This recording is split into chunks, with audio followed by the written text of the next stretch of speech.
much problem is created by water pollution, and it varies from location to location. It may be different in Delhi, it may be different in Ladakh, but it is broadly classified as sewerage. Particularly sewerage creates a lot of problem. Disease-causing agents, sediment pollution, inorganic plants and algal nutrients, organic compounds, inorganic chemicals, radioactive substances, and thermal pollution. So depending on the area where, for example, thermal plants are there, so there will be a thermal pollution. Where we have nuclear plants, there may be radioactive substances and so on. So next slide, please. And these are some of the disease. Next, please. We have infectious organisms that cause diseases. What are these? Next, please. They originate in the waste of the infected individuals. This is very important. And the common bacterial or viral diseases are typhoid, cholera, bacteria, dysentery, polio, and infectious hepatitis. And this table, as you can see, on one side we have the diseases, and other side we have infectious agents, which are created from the waste of the infected individuals. Next, please. And there are other causes of pollution, which are confinement in the water bed because of the low water flow rates. Next, please. Few bacteria. Next. Then we have cold temperatures. Next, we have low oxygen. So these are the four parameters which, if we look at in the ground level, we have low flow rates, we have few bacteria, low oxygen, and cold temperatures. But this figure, as you can see, we have, for example, cold strips. Mines are there, and from the mines, the secretion of unwanted things happen, which goes to the groundwater. And similarly, we have de-icing road salts. For example, in Ladakh also, maybe we are just throwing the sodium chloride, for example, salt, so that we can clear the roads. But these salt will penetrate into the groundwater, and it makes the groundwater polluted. Likewise, pesticides. Pesticides are the big issue. They also penetrate into the groundwater, and we, in India particularly, we are dependent on most of the places on the groundwater. So once groundwater is polluted, and we drink, we use that, and they create problem. Similarly, there are many areas. Accidental spills also take place. We have landfills where we throw everything, we put everything, but the chemicals or other materials, they penetrate into the groundwater. And gasoline stations are there, from where we also have the penetration of the oil, for example, in the groundwater. And there are so many areas where this problem can be generated. Next, please. The contaminants may include organic or inorganic substances. Next, please. Water pollutant includes, for example, acidity is caused by the industrial discharges. Especially, we have sulfur dioxide from power plants. Wherever we have power plants, always sulfur dioxide is there, and this will cause the industrial discharges will cause acidity. Then we have from food processing waste ammonia. Lot of ammonia is produced, and this will ultimately go into the water. Next, please. Chemical waste as industrial byproducts. So in industry, a lot of chemicals are being used. In drug industry also, in otherwise where we are producing the chemicals. So these also, these are the byproducts, and they also cause pollution. They are basically contaminants. Fertilizers, they contain nitrates and phosphates, which are always found in the storm water. When there is a heavy rain, there is the storm water will go to the sea or will go to the rivers, and ultimately they pollute the water. And these are mainly occurs from the agriculture as well as commercial and residential use. Next, please. Pesticides, as I told you earlier. Next, here. We have macroscopic pollution, which are very much visible, as you can see in the picture. Large visible items polluting the water, and these are called floatables. And generally in the urban stormwater context, we always find these whenever there is a rain. All places where we have thrown unwanted things, they just are mixed in the stormwater, and ultimately they go into the sea or river or pond, whatever is nearby. And the marine debris, when found in open seas, and can include such items as trash, for example, paper, plastic, food waste, which are discarded by people on the ground and that are wasted by the rainfall into the storm rains and eventually discharged into the surface water. So this is a common thing which we also see every time whenever heavy rains are there. Nurtles, these are small waterborne plastic pellets. Plastic is a big problem nowadays, and small pellets, they are not biodegradable and they cause pollution. Next, please. Shipwrecks, large derelict ships are there which are dismantled, and this is very common in the coastal areas, which excrete so many chemicals and other unwanted things, and therefore they cause also pollution. Next, please.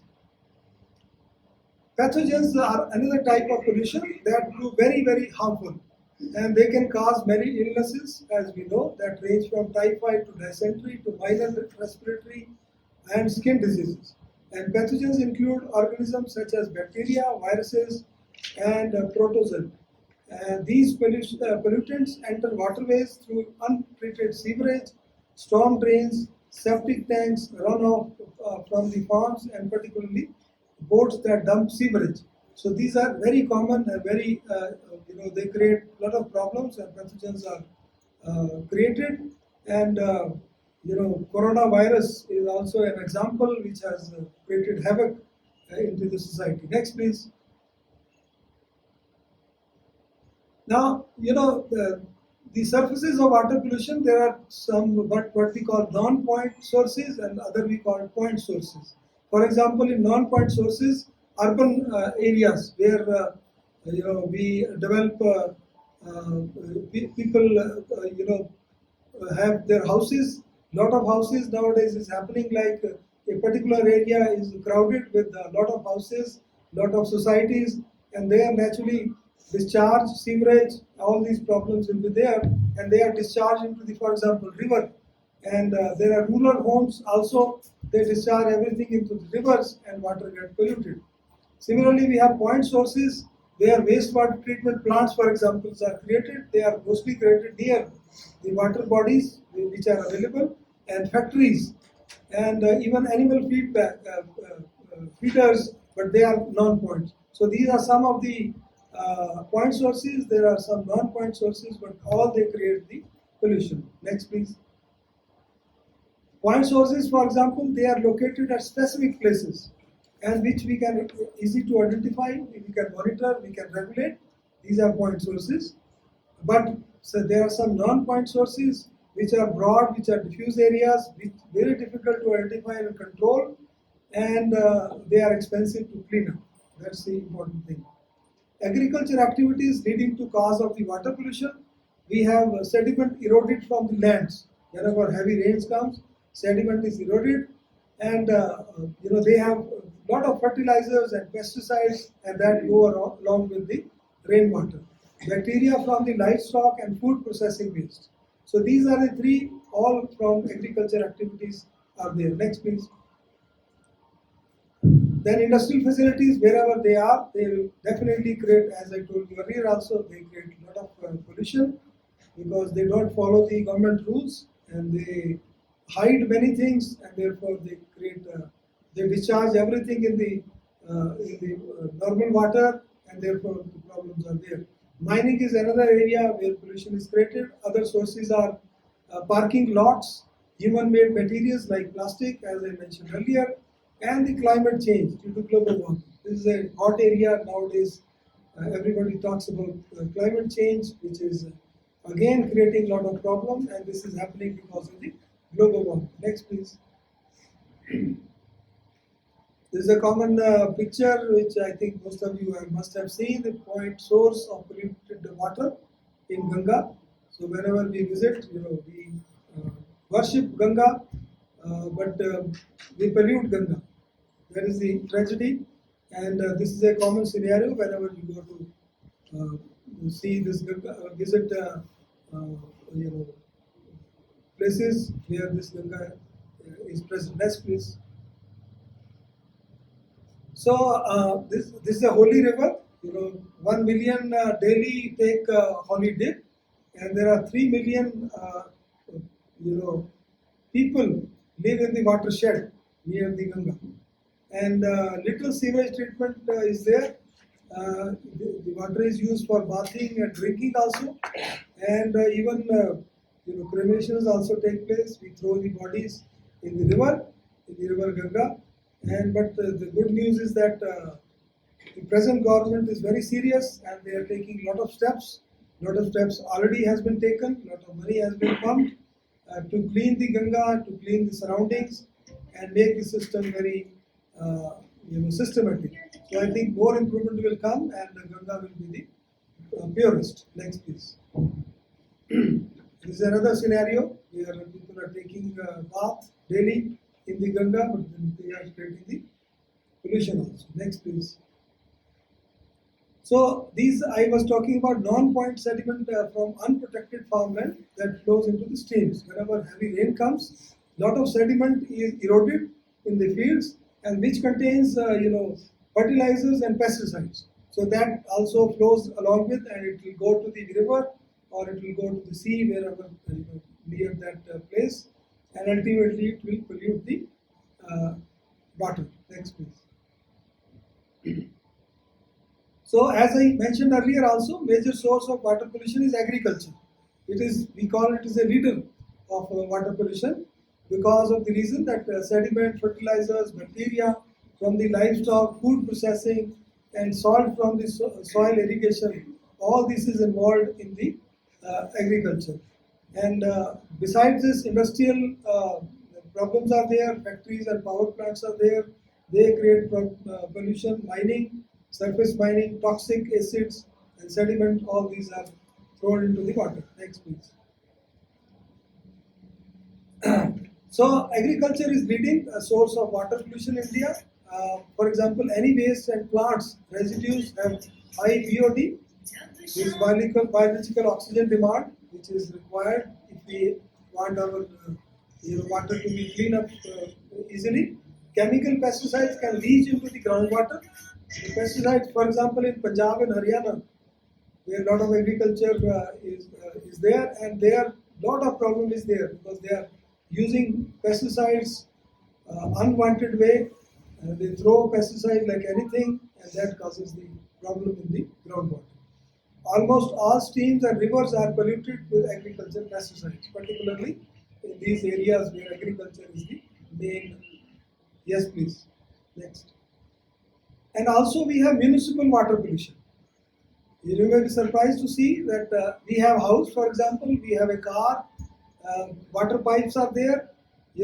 For example, zinc from the weathering of aging of pipes and gutters, that also cause problem because the waste penetrates into the groundwater. And if we have car, somewhere or the other, some oil spill will be there, and that also penetrates into the groundwater. And likewise, organic waste, for example, because we have gardens near the house, and we are using in some way or the other fertilizer or pesticides also sometimes, and ultimately they will penetrate into the groundwater. So this nitrogen and phosphorus which is present in the fertilizer, ultimately it is going to penetrate into the groundwater.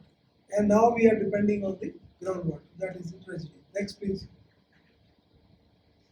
Different industries, they create pollutants, different pollutants. Food processing plants, they have very high BOD. Paper mills, high BOD and toxic compounds. And even many industries recover toxin before they go into the waste, which is a government requirement. But all industries, they don't follow, and therefore problem is generated. Next, please. So there is additional form, for example, drilling, wherever drilling is taking place, for example, to find out the oils. And there are three last forms of water pollution exist in the form of petroleum, radioactive substances, and heat. And the petroleum often pollutes water bodies in the form of oil, resulting from the oil spills. That is very common. We read in newspapers and see on TV that oil spills somewhere or the other in the world is taking place. That creates a lot of damage to the ecology also, and creates pollution in the water also. Next, please. Uh, Already I told you that water pollution is a major problem. Worldwide, it causes deaths and diseases, and it amounts to a death of 14,000 people daily. That's the scenario. And 700 million Indians have no access to proper toilet. And 1,000 Indian children die of diarrhea sickness every day. Some 90% of China's cities suffer from some degree of water pollution, and nearly 500 million people lack access to safe drinking water. The data may not be very updated, but certainly there is improvement in India, for example, in the case of proper toilets, you know, having access to proper toilets in the villages. So that's a good scenario, but still the scenario is not very rosy, and more improvement is required. And the government needs to put a lot of efforts, to a lot of funds in this scenario. Next, please. So this is a study. Water pollution affects plants and organisms living in the bodies of water and in almost all the cases. You know, the fishes, they die whenever there is a pollution, and you can see the right side figure where clear pollution effect is seen in the fish. The color is changing, and this is nothing but the pollution because of unwanted things which fish eats, which is present in the water, and it damages the fishes and they die. Next, please. There was a famous study, herring gull, case study of herring gull, and this was done in USA basically. Next, please. This is general that we have cause of serious this environmental problem, enrichment fertilizers of a body of water by high level of plant and algal nutrients, which is nitrogen and phosphorus, increase in biological oxygen demand, which I told you earlier. BOD is nothing but amount of oxygen needed by microorganisms to decompose biological waste. Now, if the value is not proper, naturally decomposition of the biological waste will not take place. So, the having a specific BOD is very much important. Next, please. Now, in 1960, this was observed. This was rather an experiment was done, and you can see this herring gill, very famous animal in the Lake Michigan, and it was discovered that elevated the concentration of organic contaminants, and the species was suffering from high embryonic mortality and eggshell thinning and poor reproductive success. Now you can see the eggs given by the herring gill after consuming the species which were having, because of the unwanted things in the water, they were having diseases, or they having some metals, for example, and this was eaten by herring gill, and when the eggs were there, the eggs were also thinning and also suffering from mortality, poor reproductive success. Next, please. So, prevention. What is the prevention and reduction? So, we have non-point sources, point sources. On the non-point sources, we have to reduce the runoffs, and we have to create buffer zone vegetation. On the point sources, we have to reduce the soil erosion. We should have a clear cut, clean water act, and it should be followed strictly. We also should have water quality act, which has to be followed strictly by the people living there, and only apply pesticides and fertilizers as needed. Because we are using in excess, which should be avoided. Next, please. So, as far as the what we can do as a citizen, we can minimize the use of pesticides, no doubt. Never apply fertilizer or pesticides near the body of water. We should grow or buy organic foods, and compost your food waste. Do not use water fresheners in the toilets. Do not flush unwanted medicine down the toilet. Do not pour pesticides, paints, solvents, oil, antifreeze, or other products containing harmful chemicals down the drain or into the ground. So, if we follow these, at least we can contribute in some way or the other in reducing the water pollution. Next, please. What are the solutions? particularly for groundwater pollution, there are some points which are prevention, some points are cleanup. Prevention we can do, as I told you in the previous slide. We can do some of the other uh, you know points we can take into the consideration. But for cleanup, some techniques has to be developed. Some techniques are already there to clean up the water, but some are very expensive. So it's better to take care rather than using the techniques to purify the water. For example, last one, nanoparticle chemistry. Where I am also working. I am a nanochemist, and therefore we are also preparing a lot of nanoparticles of inorganic compounds, and which can be used to remove the pollutants. So a lot of technologies are being developed and more have been developed, and this scenario can be taken into account to clean the groundwater. Next, please. So we need to reduce the surface water pollution from the non-point sources. Again, pesticides is a problem. Control runoff.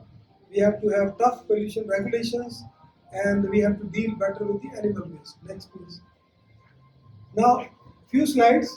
I'm not very well versed with the situation in the Ladakh, but whatever I could find from the internet and from the newspapers, I will just show you few slides where water scenario at Ladakh or in Ladakh. Now I can see so many in newspaper clippings that, for example, it says with depleting reserves lay on the brink of drinking water scarcity. Next, it says the tourist toxic love for Ladakh is polluting its environment. That is prime environment, very nice environment. Water scarcity, depleting green cover, and air pollution as major challenges for Ladakh. Ladakh facing the worst water crisis ever. How it can effectively tackle climate change. Then we have water crisis, a wake-up call for Ladakh. The garbage mountains of Leh. As you can see, this is very much visible uh, because of large number of tourists. We are just throwing everything garbage in the open, and this is a usual thing. Problems of paradise. It says water crisis deepens in Ladakh amid surge of tourists. Next, please. So surge of tourists is seen as a problem, but we have to tackle the system. Otherwise, you know, uh, the point may come that where you have to stop the tourists, but that's not a good scenario. We should never stop these tourists, uh, but we have to take other measures. Now, this artificial glacier already Dr. Sharma has mentioned, so I can see in this on the internet also that water scarcity, the dark villages are building artificial glaciers to fix the issue. So this is a very good scenario that 81-year-old retired civil engineer from Ladakh has built 12 artificial glaciers to fight the global warming. And he is known as Iceman of the Ladakh. How jamming Norfell artificial glaciers improve the region's water moves. And these are the list how in 1980s basically he started and built series of ice fields in and along a stream of channel, and this is a good scenario for Ladakh. Next, please. Stupas, this is a very famous, everywhere it is, all over the world. I think this becomes very famous. The innovative ice stupas of Ladakh, which can solve the water crisis in Himalayas. And Wangchuk is such a famous man all over the world, and he could raise the funds also. And a number of such stupas have been created. I think more work is going on, and he said that the idea came from ancestral practices and veteran Ladakhni engineer, Jermaine Norman. So that's a good thing that his work is taken forward by Wangchuk and maybe other people also. And government is also has pitched in this project, and this is a combined effort of the Ministry of Tribal Affairs, and number of ice stupas in Ladakh are increasing. And in the year 2013, stupa was only in one village, and there are almost 26 such ice stupas across Ladakh. And after the government joins in this project in 2019 and 20, and he is preparing to create 50 more stupas that will provide 10 million liters of water a year. That's very good, and that's why this news ice stupas help ghost villages of Ladakh become habitable again. And Mission Pani, that is Sonam Wangchuck, the man who solved water scarcity in Ladakh using artificial resources. This is very heartening, and I think more such research is needed in this region to save this region and to save the water which is depleted. Next, please. Community engagement is always desired wherever only then success can be achieved, and there are many success stories that women show the way. In Waterless Ladakh, a women's group in Ladakh is fighting to save the regional environment, and it helps conserve water. And eco-friendly Ladakhi compositing toilets are also there. So very nice, and this can be taken up by the government. And also the Swachh Bharat mission forced Ladakh to face hard truths about waste management and to find out traditional solutions. So these are very good developments also. So that in the top you can see the data which is given according to NGO Ladakh Ecological Development Group. Assessment of water supply and demand in Leh town carried out using government and other available research data. Total public water supply from various sources is 5.5 billions of liter per day, and 2.01 MLD comes from Indus water, 0.9 MLD from springs, and 2.4 MLD from bore wells. Because bore wells have become very popular, I came to know this, that in Ladakh this is becoming very popular, but in long run this will damage.